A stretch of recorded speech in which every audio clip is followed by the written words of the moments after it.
So yan guys, good morning. So ito video na to, hindi ito hindi naka-live kasi nga mamaya-maya ipopost ko na lang kasi nga nawala yung internet. Ayan. So ito na yung i-upload ko na lang mamaya. So yun nga.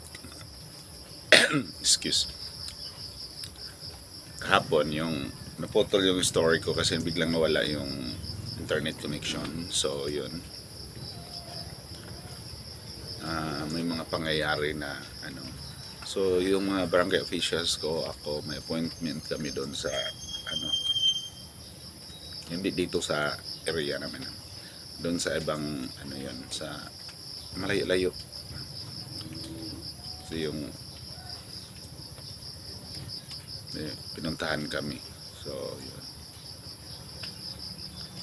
Tapos nung pauwi na kami,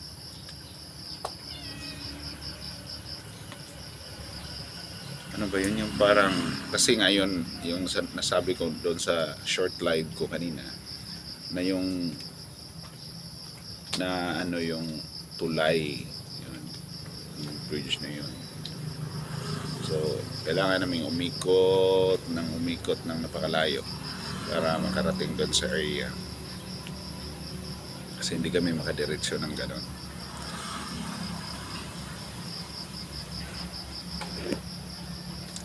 So ako kasi since ever since pa hindi ako marunong mag-drive, so nakiangkas lang ako doon sa sa kagawad ko at saka dalawa kami, asawa niya, tapos siya ang nagda-drive, siya, ako at saka yung asawa niya nasa likod. Nung may pauwi na kami, yung may daanan doon na yung parang grabe ka, matirik na sa sobrang paganon, matirik na daan, tapos paikot pa na gano'n. Tapos hindi siya kalakihan, so hindi pwede na magsalubungan. So kung may mga dumaan na kasi doon din dumadaan yung mga malalaki, mga trucking, ganun. So nag-aantay ka doon sa baba habang sila naman tapos kung paganyonin na naman, kami na naman ang aakyat, sila naman ang nandoon sa gilid. Kaya single na motor lang yung mga dala namin yun. Nung paakyat na kami, so may nauna sa amin dalawa, yung estudyante at saka yung isang motor. Sumunod kami, pangatlo kami sumunod. Tapos yun, sunod-sunod na lahat na namin dito sa likod. Biglang may na daus-dus na sasakyan yung close band na hindi naman siya ganun kalaki na hindi yung sabihin na 10-wheeler or something like that. So sabi ng ko, mga ilang na lang yun, salpok na yung motor namin. Sabi nung kagawad ko, talon ganun. So yung asawa niya nakatalon kaagad. Ako hirap ako pag hirap ako sumakay. Ang pagtalon pa ba? Hindi. Pero nakababa din ako na pumunta ako doon sa gilid kaagad.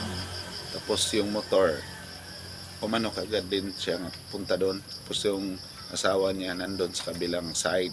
Ako dito sa kabilang side. Alam mo ba yung natutrauma talaga ako kasi nga hanggang ngayon maalala ko, natutrauma pa rin ako kasi nga pag ganon yung ng sasakyan yung van, close van, ganon. Basta yung hindi ko alam yung mga pangalan yan. Para hindi pupunta talaga doon sa baba kasi marami talaga ang madadamay, talagang sobrang daming damay. Niya parang niya, ibunggo niya doon dito sa gilid. Doon papunta sa akin yung ano, yung ban kung sa baga kung naano ako doon, di naipit ako. So, thanks God, sobrang thanks God talaga. Kaya keep on praying talaga. Kasi nung time na yon, naisipan ko pang umiksit na no, kahit na ano pa. Tapos, kunting-kunti na lang, mabubunggo na ako nung kabilang side nung sasakyan kasi pinaano niya pinaganon. Buti na lang, salamat, Madswina. Yan. Hinila niya ako. Tapos napunta ako doon sa kabilang side. Tapos, yun, sub-sub ako doon. Tapos ang likod ko pala, yung nahilaan ko, nahila niya, na napuntahan ko, bangin din. Grabing pagsubok na, ano na yun kahapon.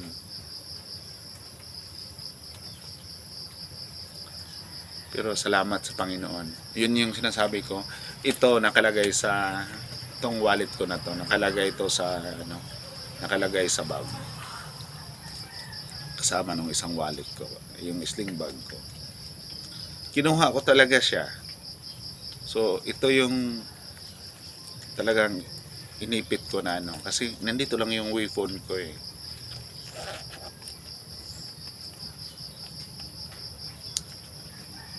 Ito.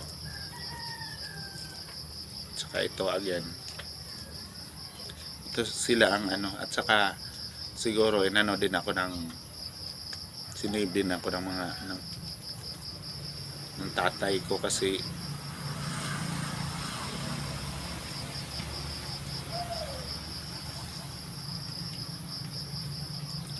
ayaw talaga niya na ayaw din ng tatay ko na papahamak ako, diba? Parang ganun.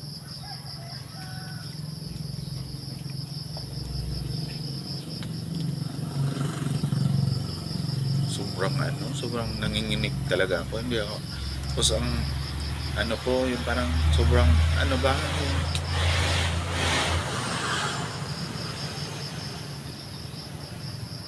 tapos sobrang taranta din yung mga yung mga kasama ko.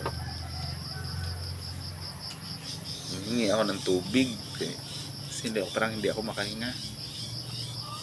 Ang pinabibigay naman lang yung lagayan nila walang laman. Wala namang laman. Buti na lang yung isang kagawad ko. Yun, may kunti pa yung buti niya ng mineral. Tininom ko. Tapos yung isa may kunti rin. Yun, pinag-iinom ko na yung mga tubig na mga nila, yung binabaon-baon yung sa mineral nga na Tapos yung isa kakagawad ko rin, meron pa pala siya dito sa bag niya. Kalkal siya. Siya ng sa bag niya. O nakita. So yun. Parang naano-anuhan yung ko. Pero yun eh. Parang aywan. Hindi ko maintindihan yung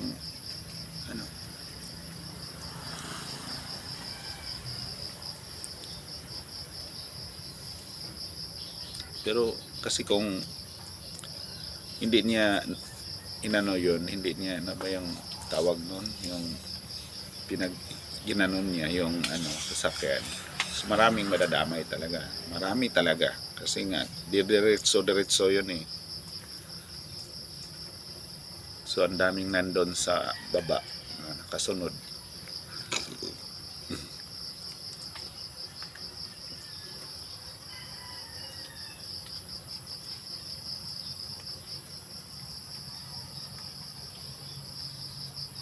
Hindi ko lubos ma-imagine talaga na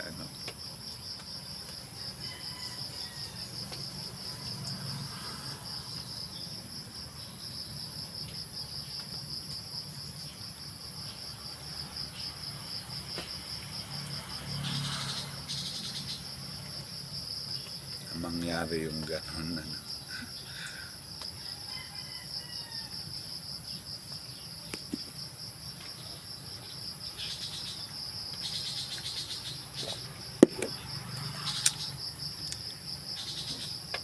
So yun. Yun ang sinasabi ko, spread the love and keep on praying. Yun nangyari. Kasi yun, pinapakita mo na mahal mo sila, mahal mo, yun lang.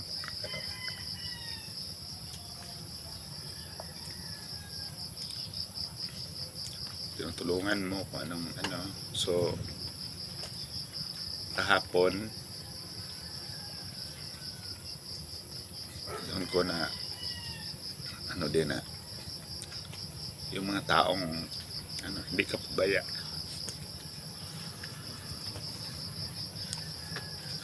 hindi ka papabayaan nila din na ano ka sa pahamak.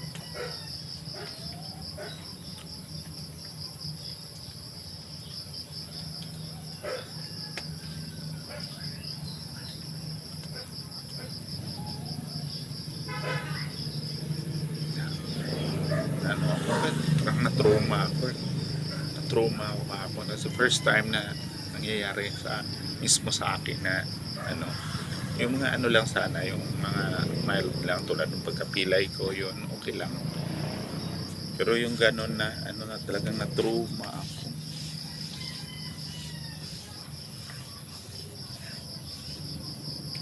Kasi hindi ko nakakalain talaga na ano, yung pag ano na lang ano, malapit na sa motor namin. So kawawa naman yung ano kong daming pamilya na madadamay. So dapat yung ano, i-check talaga yung sasakyan, i-check talaga kasi ako may sasakyan din ako. So before ako mag ano, yung hindi tayo maka-harm or hindi tayo maka ano ng ano, kasi sabi na walan daw ng brake. So bakit hindi chine-check before na ano, kasi nga ang ano natin doon, yung safety. So bigla lang siyang nag ano doon sa ano,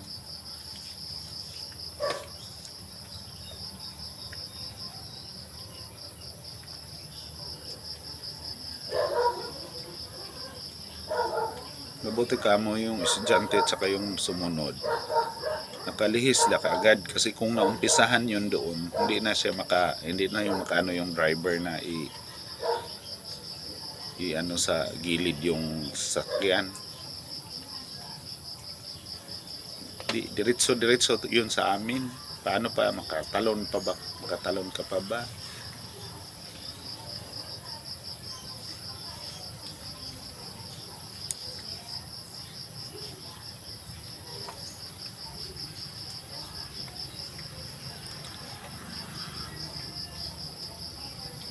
So yun guys, thank you so much.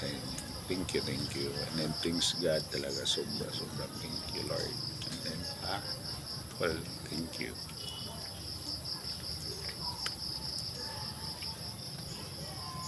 Bye bye.